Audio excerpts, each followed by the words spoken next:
Welcome back, ladies and gentlemen. So today we're just going to go through this nice little earring that I made. One of those ones with the long loopy piece. It's a wire wrap copper, and believe it or not, I actually made this. So it's not overly difficult, but I have been practicing off channel and it's actually paying off. I'm starting to nail a few basic techniques, and this is the stone that we cut with the sandpaper the other day, so it's a nice round little flashy thing. Basically my idea was that because this opal is really directional, the only time you see it from a distance flashing its colour is if it's moving a lot. So, I mean, this little design, you couldn't get too much more movement than that. So I thought that was a pretty good idea. I didn't have an exact design like this that I was looking at, but Yvonne has a video, my good friend Von, on her YouTube channel that just goes through basics. So just beginner's basics kind of techniques and simple earrings and the likes. And I've been practicing that. I've watched that video probably 10 times, a bit more than 10 times now. And yeah, it gave me some ideas, and I kind of merged a few things together, and this is what I came up with.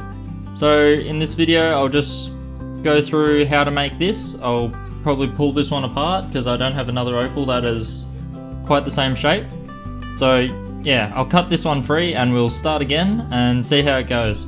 But basically all you need is, I used a 18 gauge, it's about 1mm thick, just standard copper wire. The piece itself isn't very big, so you can make this with about 4 inches of the copper. And then using some of the tools that Yvonne sent me, so it's these little round nose little pliers, well, all the way around. So these little needle nose pliers and little clippers, little snippers. So just those 3 tools, a little bit of copper and a little stone. So here we go. Cut a 6-inch piece of copper wire with the little clippers, 6-inch or about 15 centimeters. And I'm hoping this will actually do the entire thing. Here's the little opal that we've cut out, little blue flash. So starting out, we will basically just get our little round pliers, and right at the tip I'm just making the tightest little circle that I can get. Now I can probably tighten this up even further by just using normal pliers at this point, but that'll do. So if we zoom in here, you'll just see there that it's literally just this tiny little loop. Now any pliers will work, but I just like to use these needle nose pliers. All I'm wanting to do is basically just clamp down on this and just continue this tight little coil. So I'm just continuing it around, re-gripping. I re-grip just because it helps you to keep it all within the same plane. You don't want the coil starting to coil above itself. And I'm just going to keep on going, and basically this could be suited to any opal. All you want to do is just make sure the coil is big enough to cover the back of your opal. So there, we've gone all the way around. If I grab the little opal, there you go. So it's not quite there yet, a little bit small. So we'll do another lap around the coil. I'm not overly worried about scuffing the face of this, just because it's going to be hidden behind the stone, or it's the back of the earring kind of thing. So not that I wear earrings, but I don't remember ever seeing the back of someone's earrings on a regular basis. But see, if we put the little opal on there now, we're basically in line. So now it gets a little bit tricky. I'm going to go around again, but this time I'm going to bring that coil up, so it'll go around the outer edge of this little opal here. So we're going to cover up that opal to potch line there. The easiest way I found is to just continue on and do another lap of the coil. So So we're around another lap pretty much. I'm gonna put the opal on there and then just basically press it into the coil. And the coil should then rise and wrap around it a little bit. And then I'm just gonna grab this end and I'm gonna start pulling it so that it's up and over that last section there. That's a good view. So we're starting to go up and over now.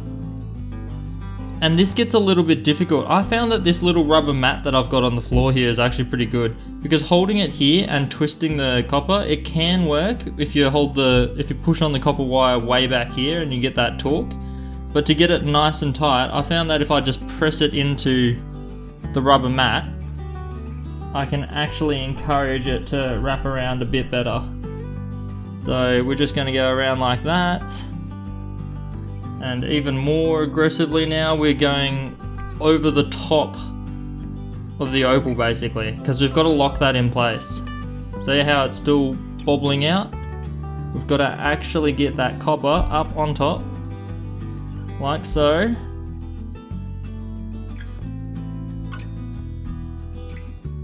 Just a little bit more, I reckon. And there we've got it. So no amount of smacking this thing around now will have the little guy bobble out. And you can see there, it really does have a nice flash. The camera was behaving a bit strangely when I was recording it after the cut, but that's quite good there. I'll just go around a little bit more, just a tiny bit. Oh, I don't like that little bit there. I might have to crunch him down a little bit. That's better. This is a lot better than using fencing wire like I did in my first ever wire wrap.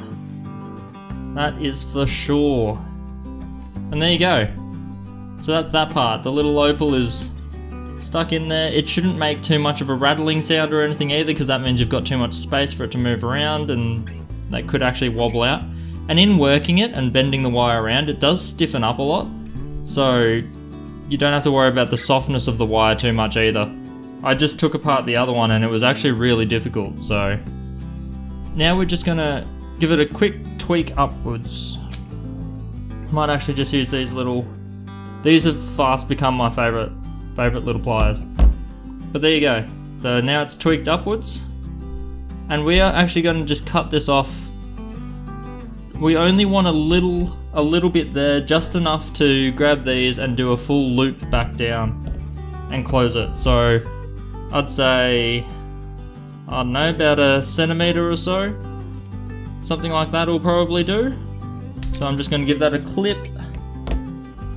And then this little piece here, just like at the start, we're just going to grab the end and we're going to rip it all the way down onto itself.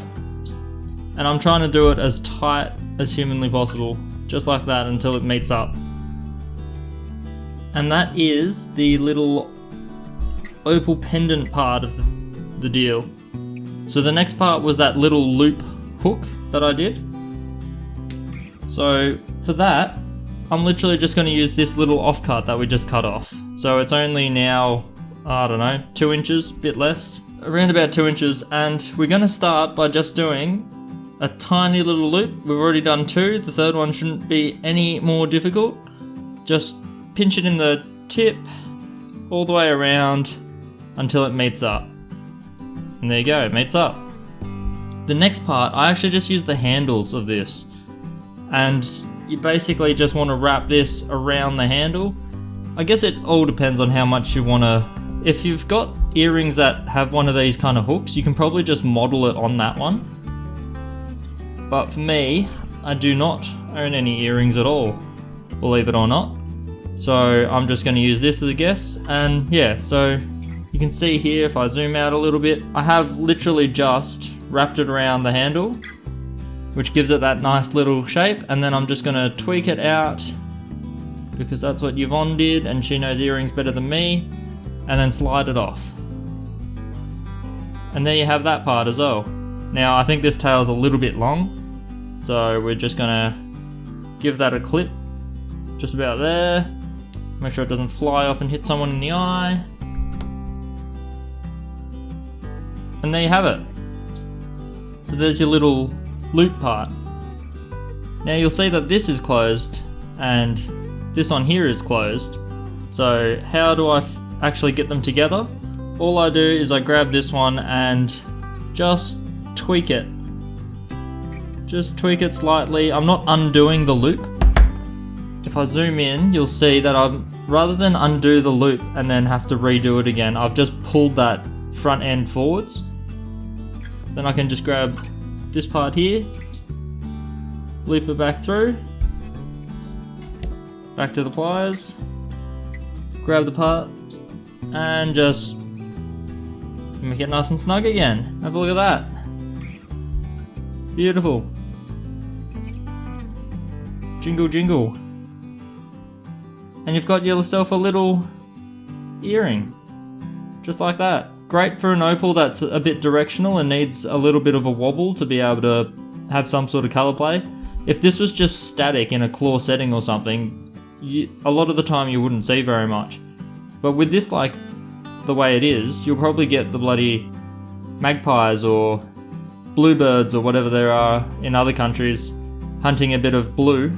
They'll probably come and pick it off your ear, so that's what we want. That is what we want. So yeah, hopefully that is a fairly decent explanation of it.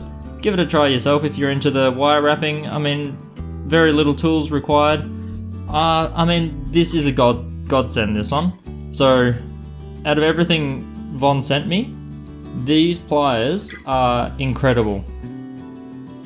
I knew they would be good, but without these, and just using my Leatherman, I would not have been able to pull this off in a way that actually made it look half decent.